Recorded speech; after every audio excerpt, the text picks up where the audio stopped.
자, 그러면 불륜들이 자주 가는 뜨거운 장소, 핫한 장소가 어디냐? 여러분 안녕하세요. 오기네 TV입니다. 네, 여전히 행복하게 잘 계시지요?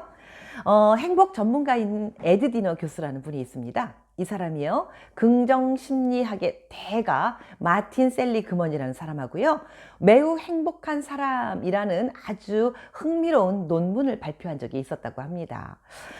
이 연구에서요, 222명의 사람들을 분석을 했대요. 이 사람들이 어떨 때 가장 행복한가 하는 그러한 거를 연구했는데요. 그 중에 10%인 22명이요. 본인들은 매우 행복합니다 라는 이야기를 했었다고 합니다. 그리고 실제로 여러 가지 경우의 수에 따라서 정말 행복한가 하는 거를 다 지표적으로 이렇게 따져서 논문을 냈었던 거지요. 그런데 이 사람들이 행복한 그 행복 지수는 우리가 일반적으로 돈이 많으면 행복할 것 같고 건강하면 행복할 것 같고 막 이렇잖아요. 그런데 의외로 돈이나 건강, 종교 혹은 사회적인 지위 뭐 이런 것 때문에 행복한 게 아니었고요. 사람들과 주변 사람들과 늘 함께 함으로써 이 사람들이 더욱 행복했었다고 합니다. 게다가 이 10%의 행복한 이 사람들은요, 친구들하고 관계가 아주 원만했었다고 하는데요. 결국 돈이 많고 주변에 사람 없는 그런 사람보다는요, 주변에 사람이 많고 친구와 관계가 유달리 좋았던 사람들이 나는 행복하다라고 표현하고 실제로 데이터에서도 그렇게 나왔다고 하는 거죠.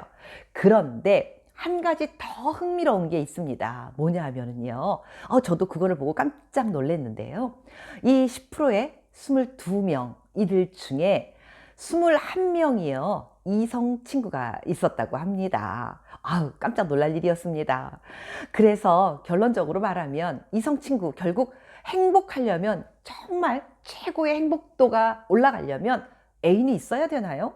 슬픕니다. 그래서 그런가요? 어떤 분은 이렇게 표현하는 얘기 들었습니다.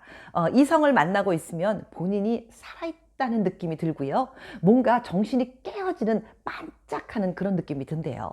그래서 본인은 애인을 안 가질 수가 없다 이렇게 표현하는 이야기도 들었는데요.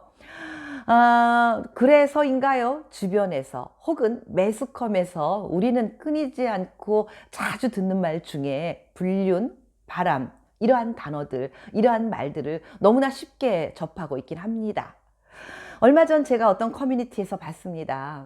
요즘 아주 뜨겁게 달아오르고 있는 불륜 장소, 이런 걸 쓰여져 있는 글을 봤는데요. 자, 그러면 불륜들이 자주 가는 뜨거운 장소, 핫한 장소가 어디냐? 5번째는요, 경기도 송추에 있는 계곡 부근이라고 하더라고요. 네, 그리고 4위는요, 인천에 있는 섬들.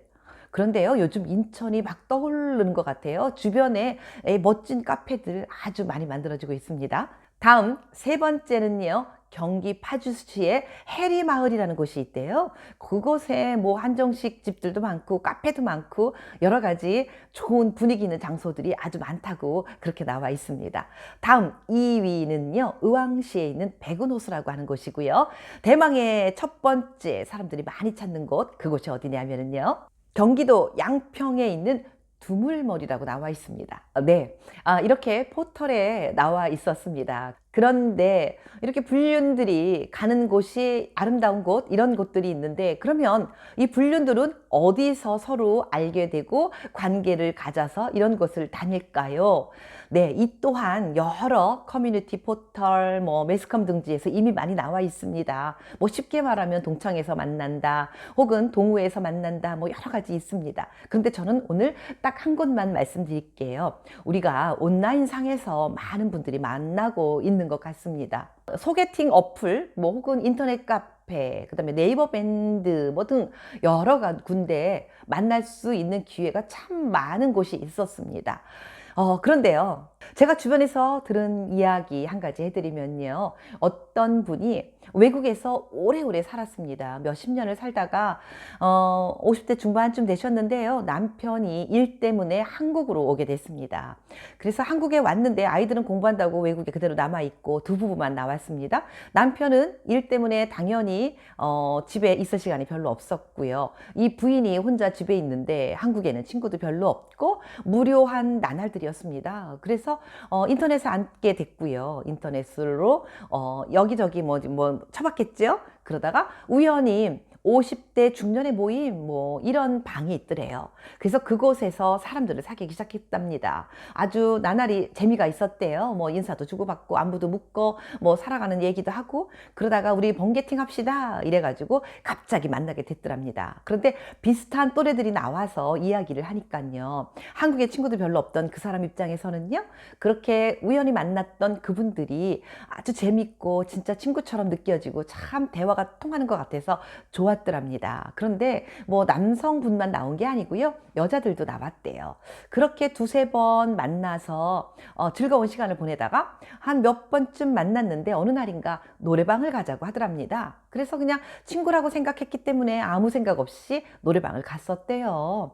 그런데 노래방에 갔는데 맥주를 한 잔 따라줘서 정말 맥주 딱 한 잔을 마셨는데 맥주 한 잔 마신 것 말고는 그 다음에 아무런 기억이 없더랍니다. 뭐 1대1로 남성분과 단둘이 간 게 아니고요. 여성도 있었고 몇 명이 같이 갔었답니다. 그런데도 그런 일이 생겼는데 정신을 잃고 나서 눈을 딱 떠보니 혼자 모텔에 누워있더랍니다. 얼마나 놀랐겠어요. 자기는 맥주 한 잔 마시고 그 친구라고 생각한 그 사람들과 대화를 나누고 노래방에서 노래하고 즐겁게 지내려고 생각했었는데 눈을 뜨니 모텔이었던 겁니다. 그래서 뭔가 하고 기절을 해서 벌떡 일어나니까요. 아무도 없었고요. 마침 이분이 유방암이 걸려서 이 가슴 양쪽을 다 수술한 그런 분이었어요. 근데 그분이 이렇게 얘기를 하더랍니다. 아마도 자기의 옷을 벗겨보니까 양쪽 가슴이 다 없어서 불쌍해서 그냥 아무 짓도 안 하고 갔었던 것 같다고 그렇게 이야기를 하더랍니다. 네. 그래서 아주 끔찍한 일을 겪을 뻔했고 너무너무 치가 떨리고 무서워서 그 다음부터는 컴퓨터 앞에 앉지도 않는다고 하는 그런 이야기를 전해 들었습니다. 네, 세상이요 아주 편안하게 사람을 만날 수 있고 또 많은 사람과 대화할 수 있지만 우리가 모르는 낯선 사람을 만난다는 건 정말 두렵고 무서운 일이기도 하죠. 우리가 잘못 사람을 만나면 돌이킬 수 없는 큰 일이 벌어질 수 있는 것이기 때문에요. 우리가 사람 조심하면서 만나야 되지 않을까 하는 높아심에서 오늘 말씀드렸습니다. 지금까지 함께해 주신 오기네TV 가족 여러분, 우리 건강한 가정생활을 위하여 전진하는 오기네TV 가족 여러분 되시길 바라겠습니다. 오늘도 행복한 하루 되시고요. 고맙습니다. 건강하세요.